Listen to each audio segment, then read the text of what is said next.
నీకంతా రెడిషన్ షాటలు లేవు అంతా వారానికి ఎన్ని రోజులు? వారానికి 7 రోజులు. 7 రోజులు. 7 రోజులు రామాలు ఎన్ని రోజులు ఉంటాయా? రామాల ఉంటాయి 4-5 రోజులు ఉంటాయి. ఆ పక్క శివ ఈ పక్క శివ ఉంటే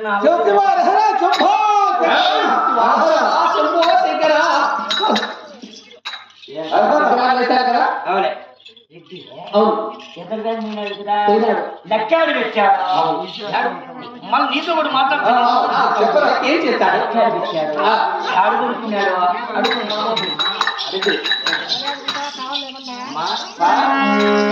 అమ్మ తల్లి ఇద్దరు ఎద్దరు మీద మీనారు కదా. లెక్కలు పెట్టానంటే ఏం చెప్పాలా? లెక్క మొదలు భద్రంగా ఉంటా అని చెప్తాను. ఏమి చెప్పదు నాకమ్మా.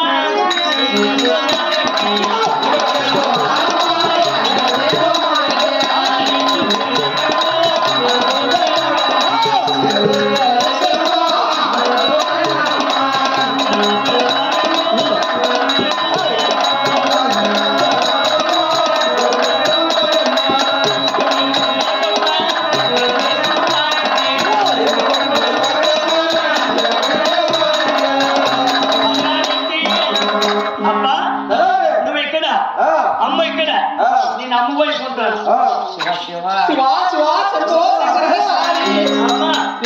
డబ్బు ఏం చేశాడు? అలా చేశాడు. ఇంటి మాట్లాడతాడు. వాళ్ళ తర్వాత నన్ను పిలిచి వస్తా. వచ్చిన మీ పంపకాలు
దేనికి కొనుక్కున్నావు? దేనికి నోట్ల మొత్తం వెళ్ళలేదు? పండిన కారణం ఏమిటో నాకు చక్కగా ఉన్నాయి.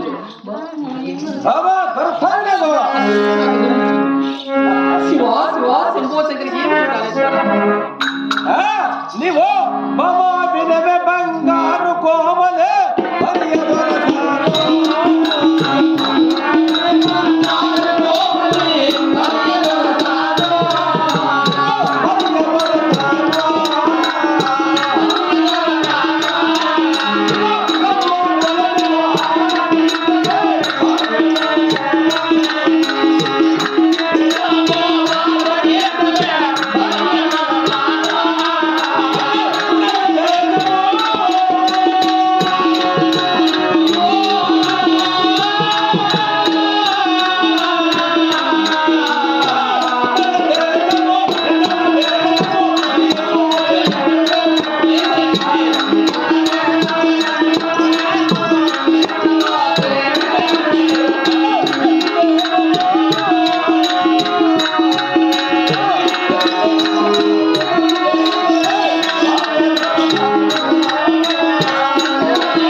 ఏం చేశారు? అక్కడి నుంచి ఎక్కడికి పోయారు? ఎదురు మొదలు మరి ఏం చేశారు?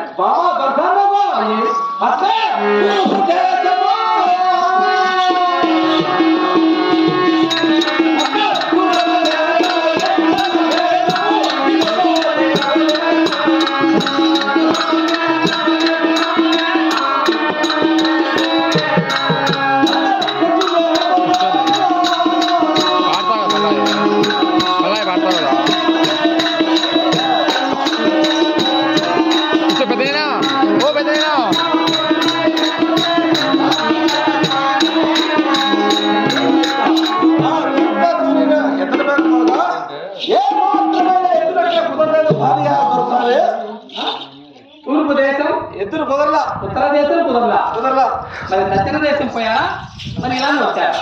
అట్లా దక్షిణ దేశము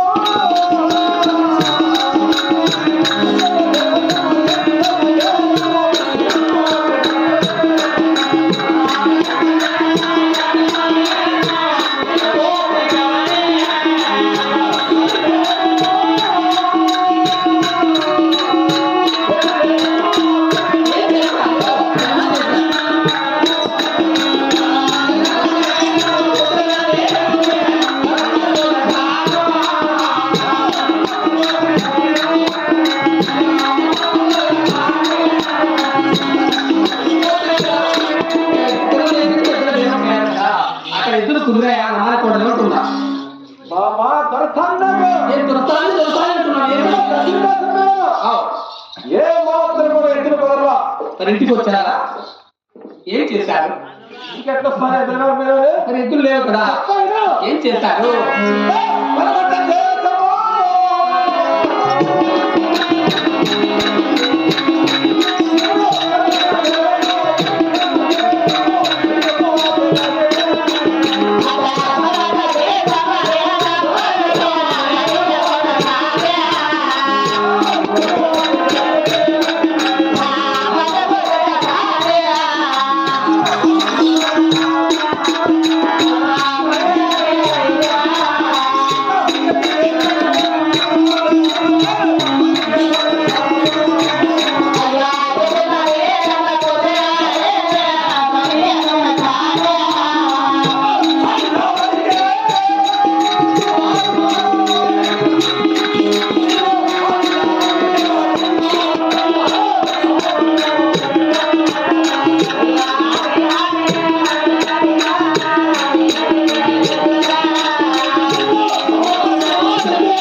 ఎలా చేశావు?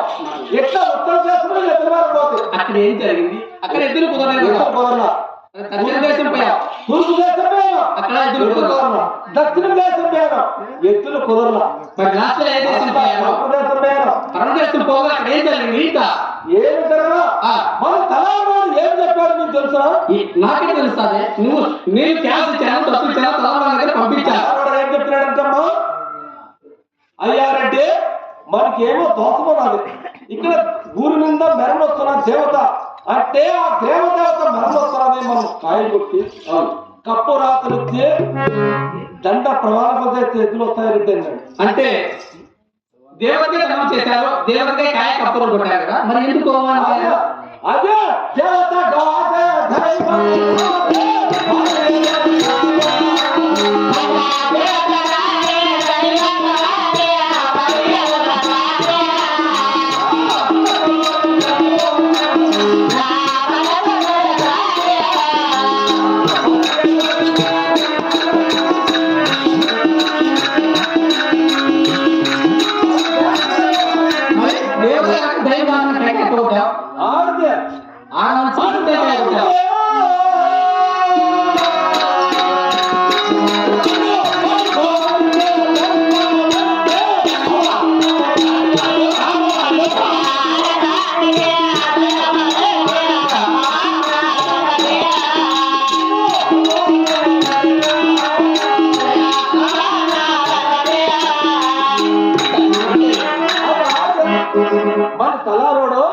ఏం చెప్పాడు? గ్రామ దేవత మెరవనొస్తున్నది. దేవత అంటే దేవత కాదు, అది ఆడితే అది ఎవరు ఆడిపిట్ట మేము ఎవరు చేస్తున్నా నా ఆడాలి ఎవరు వాడితే ఎవరు బిడ్డ ఎవరు వచ్చు పాపడప్పుడు పక్కన అయితే చిన్నగా ఉన్నాడు కదా. అవును, మా ఆయన ఉన్నాడు. మీ అన్న నా బావర్ది. అవును, నా చెల్లి ఉండదు ఏదో కొండమ్మ దేవి ఉండాలి. నా చెల్లెల కూతురు అని చిన్నమ్మ అంటే మెరవలు వస్తుండగా వారం శనివారము దానికి దండం పెట్టి అవమానం పెట్టిన నా చెల్లెల కూతురు నా మేనగోడలు తాతలో చిన్నమ్మ. అవును, కాయ కొట్టే కమోరార్తులు వెలిగించే దేవతని దండగా 10 మంది నా సాటి కాపవారు నా కొలసు చూసి పక్కున పాల్గొన్నారు. అంటే దేవత అయింది, దైవం అయింది, ఎవరైంది, మనసు అయింది, కాదైంది. అంటే నీకు తెలియక కాయ కొట్టి కప్పులు ఆనందించావు. సాటి వారిలో కాపవారిలో అవమానపడ్డావు. సాటివారి కాపవారిలో నా కొల సరి కాప సాటివారిలో నా భారం. అంటే ఇప్పుడు ఏం చేయాలనుకుంటున్నావు? ఇప్పుడు నేను చచ్చిపోతాను. నీవా అవునా? నువ్వు చచ్చిపోతే నన్ను పెళ్లి చేస్తున్నావు. నువ్వు చచ్చిపోతుంటే మానపోయింది కదా.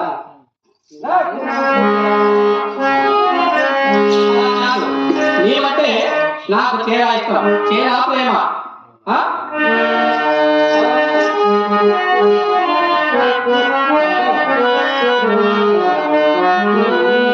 నీవే నాకు ప్రాణం, నీవే నాకు దైవం, నీవే నాకు సర్వం. నీవే నాకు ప్రాణం, నీవే నాకు దైవం, నీవే నాకు సర్వం. నీ తోడు నీవై నీవే నిలాగేనువే కానే. నీ తోడు నీవై నీవే నిలాగేనువే.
నిన్ను మగవారిని ఆడితే ఒకవేళ భరతుడు నా భార్య చనిపోతే అంత మించిన స్వర్గం అంటూ లేదు. మరి నువ్వు చనిపోతే లోకులు కాకలవుతారు. చూడు, వాళ్ళ అత్తగారు ఊరికి పోయి వాళ్ళ అన్న కూతురుని వాళ్ళ వదిలే కూతురికి కాయ కొట్టి కప్పులు బాగా జోకి నెట్టి వాళ్ళ అవమానపడి ఇంటికి చనిపోయారని లోకంగా నాకు ఉంటుంది. కానీ దీంట్లో ఒక సమయం అనే ఒక సందర్భం ఉంది. ఎందుకంటే ఇన్ని రోజులు ఎద్దల వేలం పోయారు. ఎద్దల వేలం అంటే కోడ్లు తెచ్చడానికి చేతులు చేయడానికి పోయారు. ఇక అది సాల్చి ఇక మీ పోవాల్సింది తెలుసా? తలాగా ఎంత తీసుకొని అది సాల్చి ఇక ఎద్దల వేలం సాల్చి కోడల వేలం వెళ్ళాలి. అంటే ఎలా అంటే మన చిన్న చోటు ఎంగలండి పెళ్లి 6 మందికి వివాహం చేశాం. చిన్న కొడుకు ఉన్నాడు కదా అవును అక్కడ ఎవరికి గమనించిందమ్మా అవును పాపంలో మా అన్న కూతురు అంటే నీ చెల్లెల కూతురు ఒకవేళ మా ఆయనకు నేను పోతే కనకరం వస్తాను నీ చెల్లెలకు నువ్వు పోతే కనకరం వస్తాను అప్పుడు నేను పోతే మీ నీ చెల్లెలు ఎంతో అని నువ్వు పోతే నీ చెల్లెలు ఎంత కాబట్టి బిడ్డకు తల్లి మీద ప్రేమ ఎక్కువ కాబట్టి ఇప్పుడు నాకు 7 మంది కుమారులు ఉన్నారు వారి మీద నాకు అలానే ప్రేమ ఉంది కదా అట్లా ఆయన కూడా ఆయన కుమార్తె మీద ప్రేమ ఉంటారు కాబట్టి నేను పోతే ఒక పెత్తనం నీవే ఆ ఈ బాలకొండ వదిలి పాల్గొండ పోయి ఆ పాగేరు దాటి నది దాటుకుని అక్కడ పోయే దాన్ని ఏం చేయాలంటే వాళ్ళ ముందే వాళ్ళ తెలిసేది గోవింద నామస్మరణ మరి నామ తెలిసేది శివభక్తి అక్కడ గోవింద నామస్మరణలో ఇక్కడ శివభక్తికి గోవింద నామస్మరణలో అతికితే గతులు అన్నిటిగా వారు 38 సంవత్సరంలో వారు పాగేటి కవతలు అయిపోయారు మనం వాళ్ళ ఇలా అయిపోయారు ఏ రోజు కూడా అక్కడ మనం పోలేదు వాళ్ళు రాలేదు కాబట్టి ఈ రోజు ఎందుకంటే అక్కడ పోయే దాన్ని ఏం చేయాలంటే పాగేరు ఉన్నది కదా పాగేరులో దేశం మార్చి భాష మార్చి పట్టణం మార్చి 3 నామములు ధరించి గోవింద నారాయణ వైకుంఠవాస గోవింద గోవింద అంటూ మీరు ఈ వాల్గొండ నుంచి ఆ సాధన చేసి పాల్గొండ అలా పోయి నీ చెల్లెలు ఇంకో బొంకు ఏదో చెప్పి నా చిన్న కుమారుడికి ఎదివాడు తిక్కవాడుకు వద్దు నీ చెల్లెల కూతుర్ని ఇచ్చి మన కుమారుడికి వివాహం చేయగలం తీసుకొని మీరు పాల్గొండ పోయి రాండి మంచి ఉపాయం చెప్పావు కదా నువ్వు మన రసపరంలో సత్రం పైస్తాను బాగుండకు నా తెలియదు కదా నువ్వు చెప్పిన ప్రకారమే పాల్గొండ నీ చెల్లెల దగ్గరికి పోయి అంకుతావో బొక్కుతావో చేతులు పట్టుకుంటావో ఏం చేస్తావో తెలియదు నీకు జరిగినటువంటి అవమానాన్ని పక్కన పెట్టి నా కొడుకు చిన్న కొడుకు వెళ్ళాలని వివాహం చేసి మన మాట వినిందా అంటే అది అక్కడ ఏం తెలిసింది గోవింద నారాయణ వైకుంఠవాస అంటూ ఊరు పోయింది అక్కడే అవమాన పడింది ఆ గోవిందునే లేఖన చేయాలా ఆ నారాయణే లేఖన చేయాలా దాని మొత్తం నామకరణం ఉంది కదా దాన్ని కూడా లేఖన చేయాలి అవమానపడి అక్కడే కదా కాబట్టి ఇక్కడ వస్తే ఎలాగైనా కూడా ఆ నామము సృష్టించాలా దాని ఊరు తగ్గించాలా దానికి తగినటువంటి శిక్ష వేయాలా అంతపురం బయలుదేరతా సరే నేను పోయి వస్తా నువ్వు తలాగా నెట్ట తీసుకోవాలి ఆ విధంగా మీ చెల్లెల దగ్గరికి పోయి పాలు బట్టి ప్రమాణం చేసి మాట ఇచ్చుకొని పెళ్లి డిక్లేర్ చేస్తూ ఉంటా నేను పోయి వస్తా నువ్వు తలాగా తీసుకొని